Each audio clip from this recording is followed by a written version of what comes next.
बिस्मिल्लाहिर्रहमानिर्रहीम। अस्सलाम वालेकुम रहमतुल्लाहि व बरकातुहू। नाज़रीन इकराम, हाफ़िज़ दवाख़ाना चैनल के साथ मिर्ज़ा ग़ुलाम मुर्तज़ा फ़हीम आपकी खिदमत में हाज़िर है। इस चैनल का मकसद ये है कि मुख्तलिफ़ बीमारियों से आगाही और उनके मुस्तकिल इलाज के लिए आपकी मुफ्त मुआवनत की जाए। नाज़रीन, आज जो नुस्खा हम आपके साथ शेयर करने जा रहे हैं वो है मुँह के छालों के लिए आसान और बेहतरीन नुस्खा। मुँह, ज़ुबान या होंठों पर छाले पैदा होने की कई वजूहात हो सकती हैं, लेकिन अमूमन ये मैदे की खराबी की वजह से होते हैं। मुँह के छालों और उनके दर्द से तो हर इंसान वाकिफ़ है।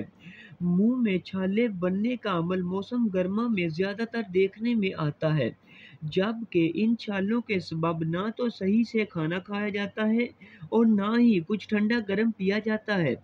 नाज़रीन, इन छालों से छुटकारा हासिल करने के लिए आज आज़मूदा नुस्खा आपके लिए लाए हैं। और नाज़रीन, आते हैं हम अपने नुस्खे की तरफ। इसके लिए आपको चाहिए तबाशीर 10 ग्राम, कमल डोडा 10 ग्राम, सब्ज़ इलायची 10 ग्राम और कूजा मिश्री 30 ग्राम। इनको पीस कर पाउडर बना लें। एक चुटकी मुंह में लगाएं और खाएं भी। ये अमल एक दिन में 3 बार करें और 3 से 4 दिन तक करें। इंशाअल्लाह मुंह के छालों से मुकम्मल निजात मिल जाएगी।